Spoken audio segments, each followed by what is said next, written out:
नमस्ते साथियों। तो आज हम देखेंगे कि पेपर 4 की क्या इम्पोर्टेंस है अपने आरएस मेंस के एग्ज़ाम को पास करने के लिए और उसकी क्या सबसे अच्छी स्ट्रेटेजी हो। यार मैं आपको कुछ बातें बता रहा हूँ। देखो, पेपर 4 की इतनी चर्चा क्यों हो रही है। एक मिनट।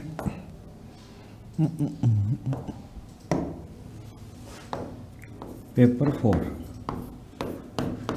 देखो पेपर 4 में अपन को पता है कि अपने आरएस मेंस में जो पेपर 4 है वो लैंग्वेज का पेपर है, यानी कि उसमें अपने एक तो आती है हिंदी और एक आती है अपनी अंग्रेजी। ठीक है, हिंदी और अंग्रेजी यानी कि ये लैंग्वेज का पेपर है। ठीक है, अब इस लैंग्वेज के पेपर में देखो यार, अपना जो पूरा अब जो पैटर्न आ रहा है आरएस मेंस का, मैं हमेशा आरएस मेंस के पैटर्न को दो तरीके से देखता हूँ, या आरपीसी के पैटर्न को, जो आरएस का पैटर्न है उसको दो तरीके से देखता हूँ। एक 2021 तक का पैटर्न और एक 2023, 24 और आगे का जो पैटर्न होगा। ठीक है, 2021 तक अपन देखते थे कि कट ऑफ भी खूब जा रही है, 314, 344 इस तरीके से कट ऑफ जा रही है। लेकिन अब 2023 और 2024 के बाद अब जो कट ऑफ जा रही है वो जा रही है 262 है ना, 208। इस तरीके से कट ऑफ में एक बहुत बड़ी गिरावट हमें देखने को मिल रही है। ये जो कट ऑफ में गिरावट है वो कई कारणों से आ रही है, और उसमें एक कारण है ना, वो अपना पेपर 4 है यार। इस पेपर 4 में पहले जो एवरेज नंबर आते थे ना, आपने 2018 के 21 के देखे होंगे, तो एवरेज 110, 120 इस तरीके के नंबर तो एवरेज होते थे, नंबर आ जाते थे लोगों के 110, 120 2018 तक, 21 तक। लेकिन अब 2023 में, 24 में अब देखो, जैसे 2023 में मेरे खुद के 85 के आसपास नंबर है, 84.50 ऐसे करके, तो 85 के आसपास नंबर है। ये इस बार और कम है क्योंकि कट ऑफ और कम जा रही है, यानी कि कट ऑफ कम करने में एक बड़ा कारण पेपर 4 का है। पेपर 4 में नंबर कम आना है। आप देखो ना, ये जो यहाँ पे कट ऑफ कम हुई है 20-30 नंबर का, तो फर्क केवल और केवल पेपर 4 में आ गया। तो ऐसा क्यों हो रहा है, पेपर 4 हमारे लिए इतना इंपॉर्टेंट क्यों हो गया है, और इसकी तैयारी कैसे करें और क्या हो इसकी बेस्ट स्ट्रेटजी, इसी पर अपन आज बात करते हैं। तो इंपॉर्टेंट क्यों है इतना, तो मैंने आपको बता दिया कि यार अगर मेंस पास करना है तो पेपर 4 को अच्छा तैयार करना ही होगा। एक कारण इसका और है, पेपर फर्स्ट, सेकेंड और थर्ड, इसमें आरपीसी एग्जाम में क्या पूछेगी, कौन सा प्रश्न पूछेगी, कौन सा नहीं पूछेगी, सिलेबस के किस टॉपिक से पूछेगी, किस टॉपिक से नहीं पूछेगी, ये फिक्स नहीं होता। ठीक है, लेकिन यार इसमें तो आरपीसी का पैटर्न एकदम फिक्स है। अब 18 का देखो तो उसी पैटर्न से आ रहा है, 21 वाला देखो तो उसी पैटर्न से आ रहा है, 23 वाला देखो तो उसी पैटर्न से आ रहा है, 24 वाला देखो तो उसी पैटर्न से आ रहा है, यानी कि इसमें पैटर्न एकदम फिक्स है। क्वेश्चन क्या आएंगे ये अपन को पहले से पता है। समझ रहे हो मेरी बात को। पेपर 4 में पेपर 4 हमारे लिए अच्छा क्यों है, क्यों इंपॉर्टेंट है, ये मैंने आपको बता दिया कि अगर हमें मेंस में सिलेक्शन लेना है ना, तो पेपर 4 के बिना ये संभव नहीं है। पेपर 4 क्यों इंपॉर्टेंट हो गया, तो एक कारण ये हो गया कि इसका पैटर्न फिक्स होता है यार। जो पेपर 4 का पैटर्न है ना, वो एकदम फिक्स है, पहले से फिक्स है। ठीक है, पैटर्न फिक्स है। दूसरा, पेपर 4 ऐसा है जो अपने आरएस मेंस के एग्जाम में ऑब्जेक्टिविटी लेके आता है। क्या लेके आता है, सब्जेक्टिविटी में ऑब्जेक्टिविटी लेके आता है। आप देखो अपना पूरा मेंस ऑब्जेक्टिविटी है, लेकिन पेपर 4 है वो इसमें क्या लेके आता है, ऑब्जेक्टिविटी लेके आता है। कैसे लेके आता है पेपर 4 ऑब्जेक्टिविटी, मैं आपको पेपर 4 का जो अपना पेपर 4 से क्वेश्चन आते हैं उसको मैं डिवाइड करके बताता हूं। जैसे देखो,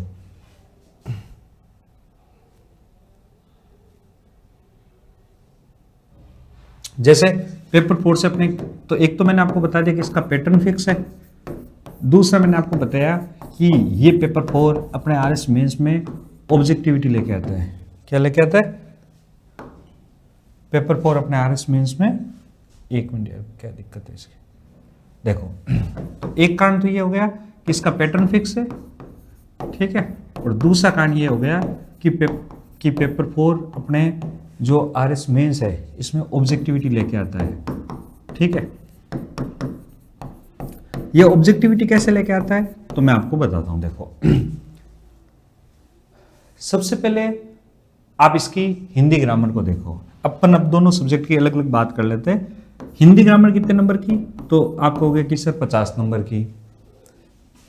इंग्लिश ग्रामर कितने नंबर की, अगर अपन उसमें ग्रामर वाला हिस्सा जोड़ दे, उसमें वोकेब वाला हिस्सा जोड़ दे और उसमें अगर अपन एक पैसेज वाला हिस्सा जोड़ दें तो ये हो गया 30 नंबर की ग्रामर। भाई पैसेज भी क्या है, ऑब्जेक्टिविटी टाइप जैसे ये उसी में से देख के लिखना होता है। और 20 नंबर का अपना क्या है, ट्रांसलेशन है, हिंदी टू इंग्लिश और इंग्लिश टू हिंदी। ठीक है, तो ये 100 नंबर के है ना, तो ये 100 नंबर ऐसा है कि ये अपने ऑब्जेक्टिव जैसे या तो सही होते हैं या गलत होते हैं। ठीक है, अगर इसमें आप ये ट्रांसलेशन वाला और ये ना मानो तो ये 80 नंबर तो एकदम ऑब्जेक्टिव है कि नहीं है। तो इन 80 नंबर में अपन कैसे स्कोर कर सकते हैं, कैसे अच्छा स्कोर कर सकते हैं, इसकी भी अपन देखेंगे। और बाकी जो अपने अन्य टॉपिक है, जो कॉम्प्रिहेंशन वाला पार्ट है, उसमें भी अपन देखेंगे कि कैसे अच्छे नंबर लाए जा सकते हैं। ठीक है, तो इधर ध्यान से इसको देखना। सबसे पहले बात करते हैं अपन हिंदी की। ठीक है, देखो जो अपनी हिंदी है इसमें 50 नंबर की जो ग्रामर आती है, ये 50 नंबर की ग्रामर आपको कैसे और क्या तैयार करनी है, मैं इसका आपको तरीका बताता हूँ। ये एक तो है ना रोज पढ़ना बहुत ही सुगला लगता है, मतलब बहुत ही ऐसा लगता है कि क्या यार विलोम शब्द भी पढ़ रहे हैं, पर्यायवाची पढ़ रहे हैं, एक तो ख़त्म नहीं होते और एक बार बार इनका रिवीजन नहीं होता। समझ रहे हो मेरी बात को? तो इसको अपन कैसे अच्छे से कर सकते हैं मैं आपको बताऊँ। देखो पहले आप कोई भी एक बेसिक बुक लेके आ जाओ, जैसे मैंने आपको बता दिया राघव प्रकाश। ठीक है, राघव प्रकाश लेके आ गए और इसके साथ आप क्या करो, जो अपने 9वीं से लेकर 12वीं तक की आरबीएससी की नवीन हिंदी व्याकरण आती है, कौन सी नवीन हिंदी व्याकरण, एक ये लेके आ जाओ। ठीक है, ये दोनों बुक लेके आओगे ना, अब लेके तो आ गए, आप सबके पास ये बुक होगी। अब इसको पढ़ना कैसे है वो मैं आपको बताता हूँ। देखो सबसे पहले आप राघव प्रकाश में से मान लो क्या पढ़ रहे हो, विलोम शब्द पढ़ रहे हो। क्या पढ़ रहे हो? विलोम शब्द पढ़ रहे हो। पहले आप देखो कि सिलेबस में अपने ग्रामर के टॉपिक कौन कौन से दे रखे हैं। ठीक है, उन ग्रामर के टॉपिक्स पर राइट का टिक लगो, बाकी को क्रॉस कर दो, ताकि अपन को पता रहे क्या पढ़ना है और क्या छोड़ना है। ठीक है, अब जैसे आप इसमें से विलोम शब्द पढ़ रहे हो ना, तो आपको पहले क्या करना है, इस किताब से 2 बार अच्छे से विलोम शब्द पढ़ना है। कैसे पढ़ोगे, मैं क्या करता था मैं आपको बताऊं। मैं हमेशा रोज सुबह 1 घंटा उठ के सुबह सुबह हिंदी ग्रामर पढ़ता था। ठीक है, उसमें भी मैं रोज क्या करता था, जैसे 1 पेज विलोम शब्द का पढ़ लिया, 1 पेज पर्यायवाची का पढ़ लिया, एक पेज अपने उपसर्ग का पढ़ लिया, 1 पेज प्रत्यय का पढ़ लिया, ऐसे पढ़ता था। इससे क्या, एक तो बोरिंग नहीं लगता था और थोड़ी थोड़ी होती चीजें तो याद अच्छे से हो जाती है। अब देखो आपको क्या करना है, एक बार राघव प्रकाश लानी है, उसमें से विलोम शब्द पढ़ना है। एक बार पढ़ा, कैसे पढ़ना है, तो सारे थोड़े थोड़े पढ़ सकते हो या एक ही पूरा पढ़ सकते हो, वो आपकी इच्छा है। पढ़ने के बाद आपको क्या करना है, उसको एक बार फिर से पढ़ना है।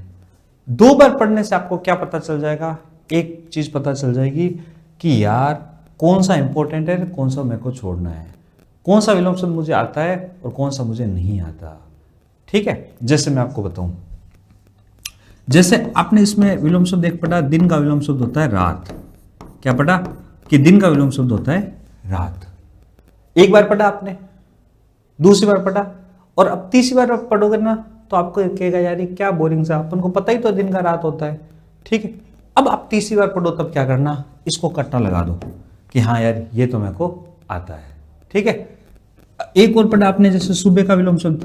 ठीक है, जैसे सुबह का विलोम शब्द क्या होता है, सुबह का विलोम शब्द होता है शाम। तो आप कहोगे कि सर हाँ ये तो मेरे को आता है, तो अब तीसरी टाइम से पढ़ रहे हो तो इसका कांटा लगा दो। और जो नहीं आ रहे हैं ना, उनके आप शॉर्ट नोट्स बना लो कॉपी में।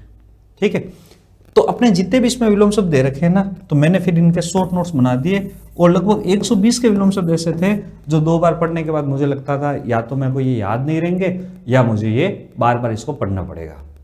अब मैंने क्या किया, अपनी कॉपी में इन जो 120 विलोम शब्द जो बचे थे उसके नोट्स बना लिए, और अब इसको मैं बार बार क्या करता था, बार बार मैं इसका रिवीजन करता था। ठीक है, ऐसे आपको करना है। एक बार एक टॉपिक पढ़ो, दूसरी बार पढ़ो, और तीसरी बार जो याद है या जो अपन को लगता है कि हाँ ये तो मेरे को कभी पूछ ले तो मैं नहीं भूलूंगा, तो उनको फिर तीसरी बार नोट्स में नहीं लिखना है। जो याद जो बच गए हैं उसको आप क्या करो, उसके आप शॉर्ट नोट्स बनाओ और फिर उन नोट्स को बार बार रिवाइज करो। इससे आपकी हिंदी ग्रामर पूरी बार बार आप आसानी से रिवाइज कर सकते हो। सबसे बड़ी दिक्कत इसमें रिवीजन वाली आती है। रिवीजन हो नहीं पाता, क्योंकि इतने बड़े, इतने सारे पर्यायवाची, इतने सारे विलोम शब्द, इतने सारे उपसर्ग, इतने सारे प्रत्यय, ये सब चीज़ें दे रखे हैं, है ना, तो अपने इसका हो नहीं पाता है। तो ये अपन को ध्यान रखना है। तो मैंने आपको बता दिया कि चाहे विलोम शब्द हो, चाहे उपसर्ग हो, चाहे प्रत्यय हो, चाहे पारिभाषिक शब्दावली हो, ये सब अपन ऐसे तैयार कर सकते हैं। ठीक है। अब पर्यायवाची में मैं क्या करता था आपको बताऊं, जैसे मान लो हम पढ़ रहे हैं पर्यायवाची, पर्यायवाची में मैं क्या करता था, पर्यायवाची जैसे कोई भी पर्यायवाची अपन ले लेते हैं, जैसे घोड़े का पर्यायवाची है, ठीक है, घोड़ा, घोड़े का पर्यायवाची जैसे मेरे को पता है अश्व होता है, ये मेरे को पता है, मैंने 2 बार पढ़ा और मुझे पता चल गया कि यार ये घोड़े का पर्यायवाची अश्व होता है, ये तो मेरे को कभी पूछ लो मैं नहीं भूलूंगा। ठीक है। लेकिन जो घोड़े का पर्यायवाची होता है अश्व होता है, हाटक भी होता है ना, ये अगर मुझे जैसे घोड़े का पर्यायवाची अश्व होता है, मुझे लगता है कि ये मैं नहीं भूलूंगा। तो जैसे तुरग होता है, ठीक है, मुझे लगता है यार ये मेरे को याद नहीं रहेगा, तो मैं इसको याद कर लेता था, उसको लिख लेता था। तो मेरे कहने का मतलब क्या, आप 2 बार राघव प्रकाश पढ़ो तो हिंदी ग्रामर के लिए क्या स्ट्रेटेजी होगी अपनी, मैं एक बार वापस बता देता हूं आपको। हिंदी ग्रामर के लिए क्या रणनीति होगी, तो एक तो अपन को क्या करना है, एक तो अपन को पहले 2 बार अपन को बेसिक पढ़ना है, 2 बार पढ़ना है पहले बुक को, ठीक है। उसके बाद अपन को क्या करना है, तीसरी बार जब अपन पढ़ो तो इसके शॉर्ट नोट्स बनो, ठीक है। शॉर्ट नोट्स बनाते टाइम क्या ध्यान रखो, उन्हीं चीजों का, उन्हीं शब्दों को शॉर्ट नोट्स में शामिल करो, उन्हीं शब्दों को शामिल करो जो क्या है, जो आपको याद नहीं होते, जो आपको याद नहीं है, ठीक है, याद नहीं है। अब फिर क्या करो, एक बार इतना कर लिया, फिर ये जो शॉर्ट नोट्स आपने बनाए हैं हिंदी ग्रामर के, इनका डेली रिवीजन करो। क्या करो, डेली रिवीजन करो, ठीक है। ये अपन को इस तरीके से हिंदी ग्रामर तैयार करनी है, और इससे आप देखोगे कि आपके हिंदी ग्रामर बहुत अच्छे से तैयार हो जाएगी। अब इसमें भी मैं कुछ टॉपिक आपको बताता हूं, जैसे आप पढ़ रहे हो संधि उपसर्ग पढ़ते हैं, जैसे आप संधि पढ़ रहे हो, ठीक है, आप मान लो उपसर्ग पढ़ रहे हो, आप मान लो प्रत्यय पढ़ रहे हो, ठीक है। अब संधि पढ़ रहे हो ना, मैं देखता हूं कि जो हमारे आरएस मेंस की तैयारी करने वाले बच्चे हैं वो संधि में नियमों में उलझे रहते हैं, जबकि आप अपना पैटर्न देखो कि उसमें या तो अपन से क्या करवाएगा, दो शब्दों की संधि करवाएगा या विच्छेद करवाएगा। अपन से पेपर में ये तो नहीं पूछता कि कौन सा नियम है, क्या है ना। ज्यादा से ज्यादा हो सकता है ये पूछ ले कि संधि कौन सी है, अभी तक नियम तो नहीं पूछता है ना अपन से। तो मैंने क्या किया था, मैंने क्या लिखा, ऊपर हेडिंग लगी स्वर संधि, स्वर संधि में जो दीर्घ संधि में जितने भी उसके एग्जाम्पल थे वो सारे याद कर लिए। नियमों में ज्यादा उलझता नहीं था, एग्जाम्पल याद कर लेता था। उससे क्या होगा कि आपका जो टाइम बचेगा, क्या बचेगा, आपका टाइम बचेगा एग्जाम के दौरान, आप तुरंत याद आ जाएगा। अगर आपको पूछेगा विद्या प्लस आल्य का पर्यायवाची बताओ, विद्या प्लस आल्य का पर्यायवाची बताओ, तो आपको तुरंत याद आ जाएगा कि इसका पर्यायवाची विद्यालय होता है। समझ गए ना आप मेरी बात को। तो ये बात अपन को ध्यान रखनी है यार, कि ज्यादा नियमों में नहीं उलझना है, जो जो एग्जाम्पल्स उसमें दे रखे हैं वो सारे याद होने चाहिए अपन को विद्या प्लस आल्य बराबर विद्यालय होता है, ये बात याद होनी चाहिए। कौन सी संधि क्या है, अगर ये याद नहीं रहेगा तो भी अपने आरएस मेंस में तो चल जाएगा। तो यही तो स्मार्ट स्ट्रेटेजी है कि अपन को कैसे चीजें को याद रखना है, कैसे चीजों को एक दूसरे से कम टाइम में अपन को ज्यादा से ज्यादा स्कोर करना होता है, ठीक है। ऐसे ही मैंने उपसर्ग और प्रत्यय का बताया। अब आप देखो कि अपने एग्जाम में अपन को 2 उपसर्ग पूछते हैं, 2 प्रत्यय पूछते हैं, ठीक है। तो अब आपको लगता है कि कुछ उटपटांग उपसर्ग है तो उनके 2-2 याद कर लो, आसानी से याद हो जाएंगे। कोई उटपटांग अपने प्रत्यय तो 2-2 याद कर लो, ताकि आराम से याद हो जाएंगे अपन को। समझ रहे हो मेरी बात को। तो ऐसे करके मैंने क्या किया था, मैंने हिंदी ग्रामर के नोट्स बना लिए थे, और मेरे पूरे 60 पेज में नोट्स बन गए थे पूरी हिंदी ग्रामर के, और फिर मैं उनको बार बार पढ़ता था, ठीक है, बार बार रिवीजन करता था। अब हिंदी ग्रामर में जो सबसे दिक्कत वाली 2 चीजें हैं, एक है पारिभाषिक शब्दावली। क्या है? पारिभाषिक शब्दावली, ठीक है। सर ये पारिभाषिक शब्दावली कैसे याद करें, ये मेरे को बहुत से लोग बार बार पूछते हैं आप भी दोस्त लोग पूछते हो। तो इसके लिए आप क्या करते हो, इसके लिए आपको क्या करना है कि राजभाषा विभाग की एक पीडीएफ आती है, आप सर्च करना गूगल पर राजभाषा विभाग पारिभाषिक शब्दावली, ठीक है। तो जो भारत सरकार की जो ऑथेंटिक जो पारिभाषिक शब्दावली की जो पीडीएफ है वो आपके सामने आ जाएगी। उस पीडीएफ को लो, रोज के 10-20 उसको क्या कर लो, याद कर लो। ठीक है। अब इसमें भी आप स्ट्रेटेजी अपना सकते हो कि यार अपन को शब्द तो पूछता नहीं है, अपन को उसका अर्थ पूछता है, तो स्पेलिंग याद करने में ज्यादा जोर मत लगो, अर्थ याद करने में ज्यादा जोर लगो। ये आपको पता होना चाहिए कि हमें एग्जाम्स में क्या पूछता है, तभी आप कम समय में ज्यादा चीजें आप याद कर सकते हो। यही तो स्मार्ट स्टडी है, जैसे अपन स्टडी बोलते हैं वो है। ठीक है। तो मैंने आपको बता दी कि राजभाषा विभाग की जो पीडीएफ आती है उस पीडीएफ को लो, उसमें तो जो इसके शब्दों का जो अपन को मतलब दे रखा होता है ना, अपन को वही मतलब याद करने की कोशिश करनी है, क्योंकि आरपीएससी फिर उसी को सही मानती है। ठीक है। तो ये बात आपको यहाँ पे याद रखनी है। दूसरा एक चीज और है इसमें, एक है अपने मुहावरे और लोकोक्तियां। कौन कौन सा? मुहावरे और लोकोक्तियां। देखो ये जो टॉपिक है ना, मुहावरे और लोकोक्तियां, ये टॉपिक बहुत दिखने में आसान है, लेकिन इसमें नंबर लाना बहुत मुश्किल है। आपने टॉपर्स की कॉपीज देखी होगी कि यार मुहावरे और लोकोक्तियां, जैसे 9 2 11 होना, इसका भाग जाना, अच्छे से इसका वाक्य प्रयोग कर रखा है लेकिन फिर भी नंबर नहीं दे रहे हैं। तो इन पर आपको खूब प्रैक्टिस करनी है, इन टॉपिक को छोड़ना नहीं है यार। यहाँ पे ये जो नंबर है ना, ये आते नहीं है आसानी से, बहुत प्रैक्टिस करनी है वाक्य प्रयोग करने की। ठीक है। जैसे मेरा तो फिक्स सिस्टम होता था कि कोई मुहावरा ऐसा है जिसमें किसी की निंदा हो रही तो मैं पाकिस्तान का नाम ले लेता था, पाकिस्तान की निंदा कर लेता था। ठीक है। या मैंने एक कोड वर्ड ले रखा था, उससे मैं उसको मतलब उसका वाक्य प्रयोग कर देता था। तो आपको ना इनकी खूब प्रैक्टिस करनी है यार, ये नंबर आसान से आएंगे नहीं। अगर आपको ये नंबर चाहिए तो बहुत प्रैक्टिस करो यार, बहुत ज़्यादा। हर चीज़ को आप कहीं भी आप मुहावरा सुनो, 9 2 11 होना, ठीक है, तो अब तुरंत इसका वाक्य प्रयोग करना सीखो यार। ठीक है। मैं इस पर अलग से एक वीडियो बना दूंगा कि इस पर वाक्य प्रयोग अपन कैसे कर सकते हैं। तो ये तो बात करी अपन ने हिंदी ग्रामर की, कहाँ से पढ़ना है और कैसे पढ़ना है, ये मैंने एक एक टॉपिक आपको बड़े अच्छे से बता दिया। ठीक है। अब अपन बात करते हैं हिंदी में अनुवाद वाले टॉपिक की बात करते हैं। ठीक है। अपने एग्जाम में यार ट्रांसलेशन आता है, अनुवाद आता है। अनुवाद आता है एक तो अपने हिंदी से अंग्रेजी, हिंदी से इंग्लिश में अनुवाद करना होता है अपन को। ठीक है। ये भी 10 नंबर का आता है। और एक आता है अपन को ट्रांसलेशन करना होता है इंग्लिश से हिंदी। ठीक है। ये भी कितने नंबर में आता है? ये भी आता है 10 नंबर में। ये दोनों ट्रांसलेशन अपने पेपर में आते हैं। अब इसमें अच्छी बात है कि जो हिंदी से इंग्लिश में ट्रांसलेशन आता है ना, उसमें अगर अपन एग्जैक्ट नहीं कर पाए, कुछ कमी रख दी थोड़ी बहुत, अगर अपन उसमें ग्रामर यूज़ नहीं कर पाए, अच्छी सी हेल्पिंग वर्ब यूज़ नहीं कर पाए, तो भी अपन को कुछ ना कुछ इसमें नंबर मिलते हैं। लेकिन इसमें तो अपन को ठीक ठाक करेंगे तो इसमें भी कुछ नंबर मिल जाएंगे। यानी कि ये ऐसा नहीं है, पूरी तरह ऑब्जेक्टिव नहीं है कि या तो आपका पूरा सही है या पूरा गलत है। अगर कुछ आपने लिखा है तो नंबर इसमें मिलते हैं। ठीक है। ये अपन को ध्यान रखना है। तो ये कैसे तैयार होगा, ट्रांसलेशन कैसे कर पाएंगे अपन अच्छे से, तो इसके लिए मैं हमेशा कहता हूँ कि इसके लिए हम अगर न्यूज़पेपर पढ़ना स्टार्ट कर देना, स्पेशली अंग्रेजी वाला, इंग्लिश वाला, तो ये काम आसान हो सकता है। क्योंकि अपन सबकी एक चीज़ में देखिए, हिंदी काफ़ी ठीक ठाक है, हिंदी काफ़ी स्ट्रांग होती है ना, लेकिन ये जो इंग्लिश है इसमें अपन को दिक्कत आती है।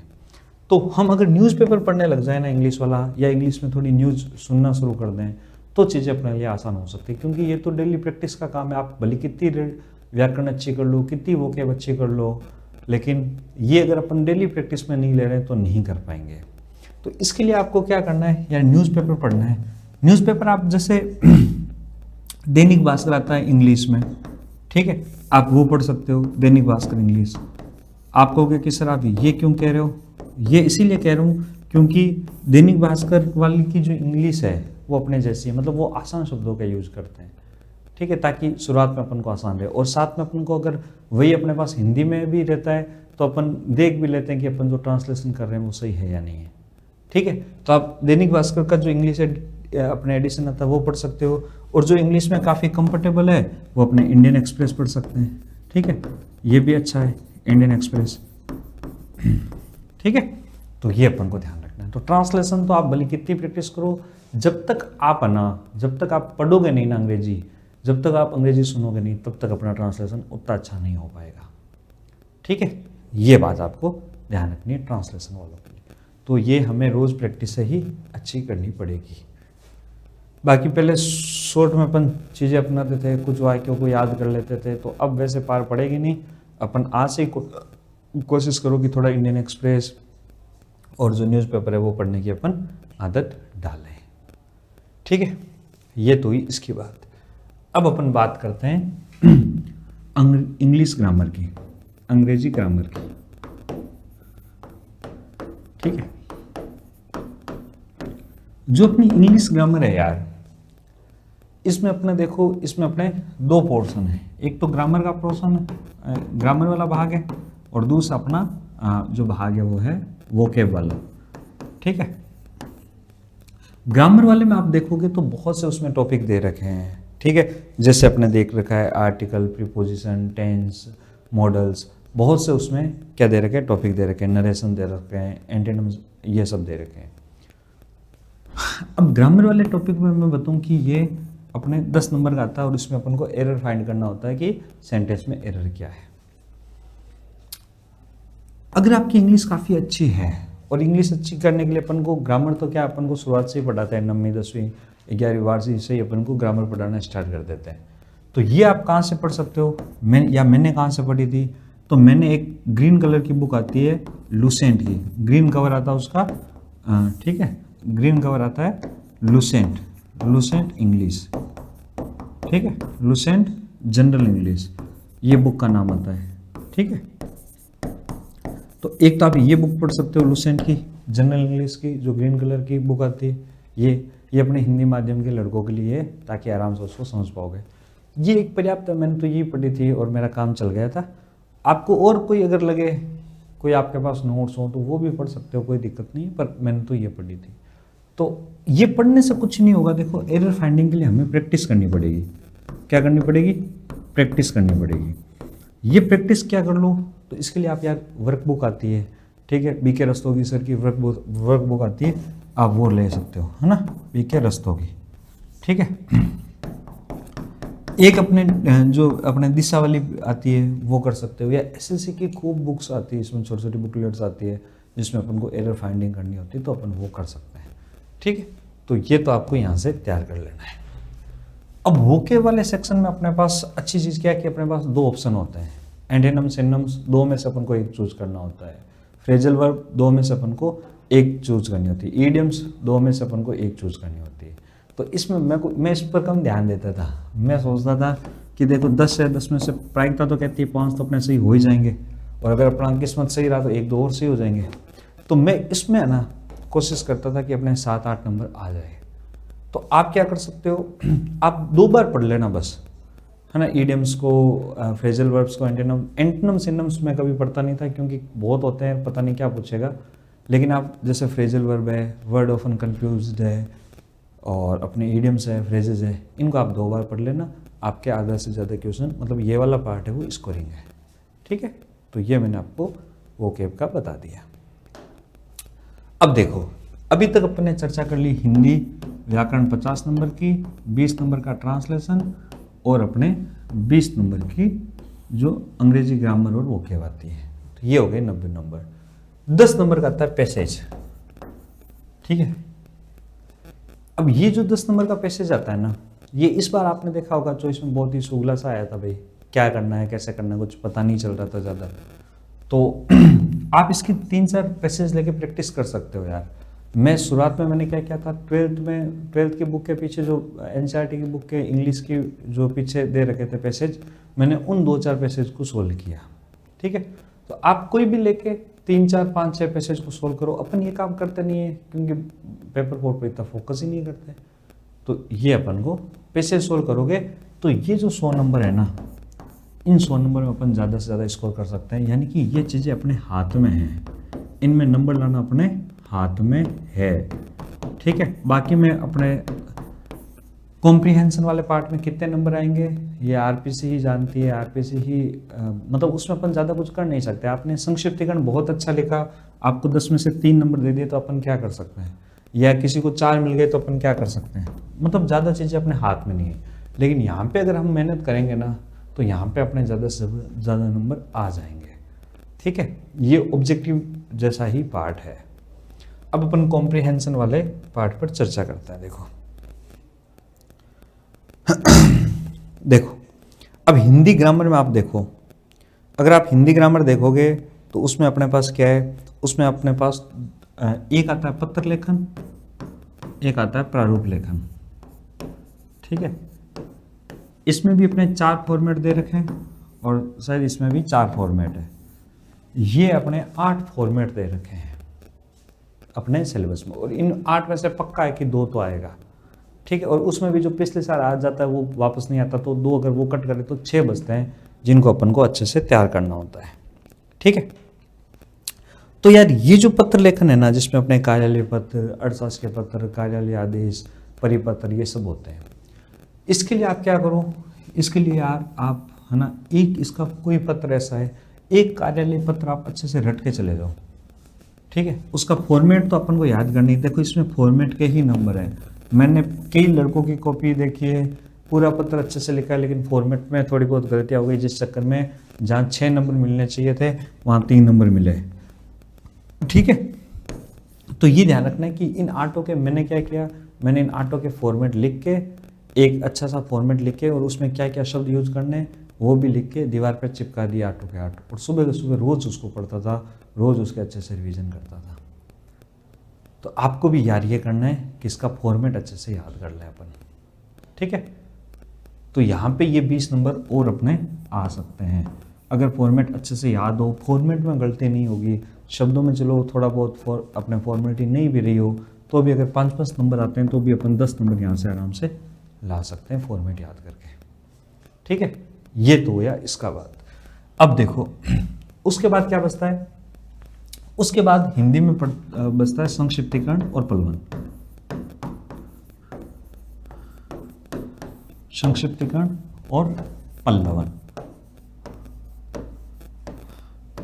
ये जो टॉपिक है ना, संक्षिप्तीकरण और पल्लवन, ये एक्चुअल में 10-10-20 नंबर का है, और फिर ये इंग्लिश में भी आता है तो ऐसे देखें तो 40 नंबर का है। ये आप जब न्यूज़पेपर अगर आप अच्छे से पढ़ोगे ना, न्यूज़पेपर में क्या होता है, जैसे मैं आपको बताऊं कि जैसे एडिटोरियल अपन पढ़ते हैं तो उसमें क्या होता है, एक तरीके से पलवन ही तो होता है वो, है ना। जैसे बिहार इलेक्शन एक मुद्दा है तो उस पर पूरा एक तरीके से वो पलवन हो गया, या अपन को कोई भी एक लाइन दे देगा कि समय सबसे बड़ा धन है, इसका पलवन कीजिए या इसका संक्षिप्तीकरण कीजिए। आप ये देखो कि ये संक्षिप्तीकरण क्यों जरूरी होता है ना। तो यार यहाँ पे हमारे ऑफिसर्स के पास समय की बड़ी कमी होती है, हमें बहुत बड़ी घटना को थोड़े समय में बताना कि सर ये हुआ था। ठीक है, तो उसी के लिए अपन को ये संक्षिप्तीकरण करवाया और सिखाया जाता है। तो इसके लिए मैंने आपको बता दिया कि अगर आप न्यूज़पेपर को अच्छे से ध्यान से पढ़ते हो ना, तो आपकी धीरे धीरे इसकी प्रैक्टिस हो जाएगी। बाकी इसकी प्रैक्टिस है ना, वो लिखने से ही होगी। कैसे होगी? लिखने से, लेखन से। पूरी कॉम्प्रिहेंशन वाले पार्ट की अपने जो गद्यांश, अपने गद्यावतरण वाला, मतलब ये जो पूरा पार्ट है, उसकी पूरी प्रैक्टिस लिखने से ही होगी। अब मैं आपको बताऊंगी पेपर 4 की प्रैक्टिस कैसे करनी है। हाँ, एक और आ जाता है निबंध। निबंध कैसे तैयार करना है? तो निबंध का आपको ध्यान रखना है कि अपने यहाँ पे जो निबंध आता है वो 20 नंबर में आता है। ठीक है, और अपन इसको सबसे ज़्यादा क्या करते हैं? इग्नोर करते हैं। अब देखो अपना मैनेजमेंट पूरा, उसमें इतने सारे टॉपिक है, लगभग अपन नोट्स पढ़ें तो 120-130 पेज के नोट्स होते हैं, लेकिन निबंध अकेला 20 नंबर का है यार। और मैनेजमेंट को तो 200 पेज पढ़ के भी वहाँ पे अपने 10-15 नंबर लाना बड़ा मुश्किल काम है। ठीक है, लेकिन अगर अपन यहाँ पे 10-15 पेज ढंग से पढ़ लें, इसके बारे में बेसिक फीचर्स जान लें, और थोड़ा सा लिखने की अगर अपन डेली प्रैक्टिस करें, तो यहाँ पे 10 में से यार, यहाँ पे अपने 10 से 15 नंबर 20 में से आराम से आ सकते हैं। ठीक है, मैंने कैसे क्या तैयार किया था निबंध? तो मैंने क्या किया था, निबंध लेखन पर जो यूपीएससी में निबंध आ रखे हैं, काफ़ी निबंध वो देखे थे उसके फॉर्मेट। ठीक है, फिर मैंने उसका एक पैटर्न फिक्स कर लिया था कि यार कोई भी निबंध आएगा तो सबसे पहले मैं उसका कोटेशन लिखूंगा, फिर उसके बारे में थोड़ी सी भूमिका बनाऊंगा, फिर मैं एक कोई कोटेशन लिखूंगा, फिर मैं उसका डिटेल से विस्तार करूंगा, और फिर मैं लास्ट में ये पॉइंट, ये फैक्ट्स, यहाँ पे ये फैक्ट्स ये डालूंगा। ऐसे करके मैंने उसका एक पैटर्न फिक्स कर लिया था, एक प्रारूप मेरे दिमाग में था। समझ रहे हो मेरी बात को? तो जब आप भी जब अपने एग्जाम में जाओ तो आपको तुरंत पता होना चाहिए कि निबंध में कैसे लिखूंगा, उसका प्रारूप क्या होगा। और उसमें भी निबंध में अपने पास 3 ऑप्शन आते हैं, तो 3 में से कोई एक लिखना होता है। तो आप पहले ये माइंडसेट फिक्स करके जाओ कि मुझे किन किन मुद्दों पर आएगा तो मैं अच्छे से लिखूंगा। जैसे मेरा ये था कि पॉलिटी या करंट के किसी इश्यू पर आएगा तो मैं उस पर लिखूंगा, और फिर मैंने उसको बहुत अच्छे से लिखा। ठीक है, तो ये अपन को ध्यान रखना है, इसकी प्रैक्टिस करनी है। अब पूरे पेपर 4 की लिखने की प्रैक्टिस कैसे करें? देखो यार, ये पेपर 4 एकमात्र ऐसा पेपर है जिसमें टाइमिंग का बहुत बड़ा इशू रहता है। जब अपन मेंस का पेपर लिखते हैं ना, तो समय की बहुत बड़ी अपन को कमी नजर आती है, क्योंकि इसमें आप देखोगे तो शायद 40 से 42 पेजेस आते हैं और अपन को 3 घंटे में भरने होते हैं। कितने घंटे में? 3 घंटे में भरने होते हैं। तो यार इसके लिए हमें लिखने का जो कौशल है, लिखने की जो स्पीड है वो अच्छी रखनी पड़ती है। और क्योंकि भाषा का पेपर है तो शब्दों का ध्यान रखना पड़ता है, व्याकरण का ध्यान रखना पड़ता है, नहीं तो नंबर नहीं मिलते। तो इसके लिए अपन क्या कर सकते हैं? मैं क्या करता था, मैं रोज जब मेरे एग्जाम के अपने 50-60 दिन बचे थे या 1 महीना बचा, अपने 1-2 महीने बचे थे, तब मैं क्या करता था, रोज सुबह 7 बजे से लेकर 10 बजे तक एक पेपर 4 का टेस्ट जरूर लगाता था। मैं अगर घर पे होता तो मम्मी को कह देता कि मम्मी कुंडी लगा दो बाहर से, मैं ये पेपर लिख रहा हूँ, और अगर मैं पूरा नहीं लिखूँ, ये कॉपी आपको पूरी भरी हुई नज़र नहीं आए तो मेरे को खाना नहीं देना। ठीक है, ऐसे ही मैं पीजी में करता था। मतलब जहाँ अगर कहीं कभी ये घर पे लिखना मुश्किल होता है, आप ऐसी जगह जा सकते हो जहाँ पे आपका कोई ध्यान रख ले कि आप पूरा लिख रहे हो नहीं लिख रहे हो। लाइब्रेरी जा सकते हो, वहाँ जाके लिख लो। ठीक है, तो यार इसके ज़्यादा से ज़्यादा टेस्ट लिखने हैं। पेपर 4 के जितने ज़्यादा टेस्ट लिखोगे ना, मैं कहूँगा हर टेस्ट के बाद आपके 2-3 नंबर बढ़ेंगे एग्जाम में। ठीक है, जैसे इस बार मान लो आप टेस्ट लिखा, आपके 60 नंबर आए, तो अगला लिखोगे तो 62 आएंगे, उससे अगला लिखोगे तो 65 आएंगे। ये तय बात है, पेपर 4 है ही ऐसा, जिसने उसकी जितनी ज़्यादा प्रैक्टिस की है उसके उतने ही नंबर ज़्यादा आए हैं। तो अंत में मैं यही बात कहूँगा कि आपको पेपर 4 की क्या करनी है, ज़्यादा से ज़्यादा प्रैक्टिस करनी है। जितनी ज़्यादा आप इसकी प्रैक्टिस करोगे उतना इसका फ़ायदा होगा, और अपन मेहनत करेंगे तो निश्चित रूप से ये आज भी स्कोरिंग सब्जेक्ट है। ठीक है, तो आप सभी का बहुत बहुत शुक्रिया। Thank you so much.